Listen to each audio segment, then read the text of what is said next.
Hello and welcome to the Cryptocurrency News Channel. Today we're going to talk about Vechain and how DNVGL and Vechain, a use case, was shared on the website of the Cyberspace Administration of China. This is an official government administrating page. I know some of you who are like anti-China or whatever are saying that, oh, you shouldn't like invest in this because blah, blah, blah, it goes against freedom or whatever. Look, that's not really like in my consideration. And plus, it's just VeChain's just another cryptocurrency project. I invest to make money. I don't really invest for some like glorious ideal. I would like it if my project had glorious ideals, but honestly, none of these projects really have glorious ideals.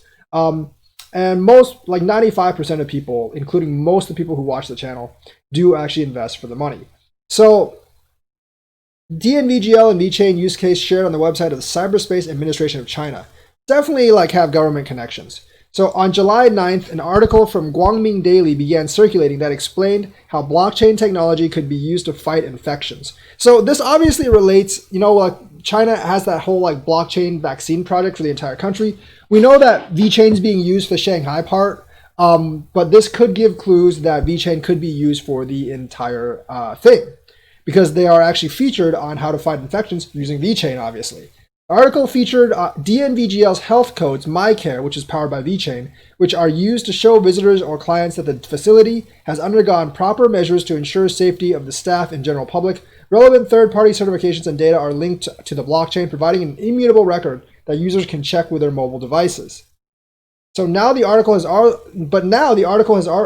appeared on the website of Central Cyberspace Administration of China. This is an official government ministry, and if your coin obviously is endorsed by one of the large governments, whether it's the United States, China, or something like that, or even a smaller country like South Korea, it is going to almost have guaranteed adoption, which means your investment probably will go up.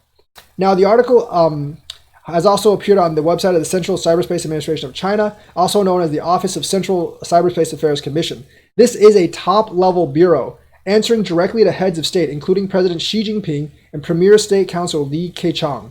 The CCAC is directly involved in setting online policies and regulating the internet. So having this exposure is tremendous proof of the credibility of both for the solution. So essentially, seeing this basically means the government is not against VeChain. They're not going to ban VeChain or like essentially do anything against VeChain. VeChain does have the government's endorsement and the government support, because if they didn't like a company, they would not actually feature them.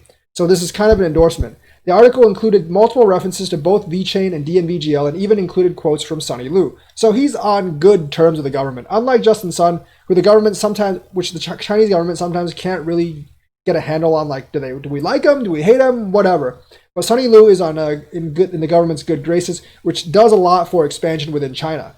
While COVID-19 has proven to be devastating for both industries and society as a whole, it has also given urgency to governments and organizations considering the use of new technologies. It has given blockchain technology a chance to shine in areas like data management, traceability, food safety, TIC testing.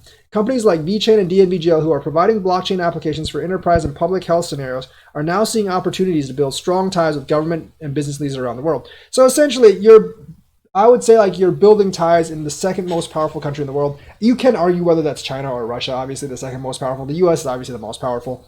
You can argue it's either China or Russia, depending on like either military dominance, which would actually be Russia, or economic dominance, which would actually be China. But it doesn't really matter. You basically have a blockchain that it's like has complete government endorsement by one of the largest countries in the world, and it's actually being implemented in many localities.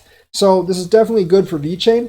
It's good that I think it might actually signal that they're going to actually use VeChain for a lot of their vaccine tracking. But it's also good that knowing that, another clue that it actually does have the good graces and the endorsement of the Chinese government, which is very, very important if you're going to do any kind of business in China. Just ask Google and YouTube. The government doesn't like them. They're not allowed. So that is the news for VeChain. Let me know what you think. Like and subscribe and hit that bell notifications button. Thank you and have a nice day.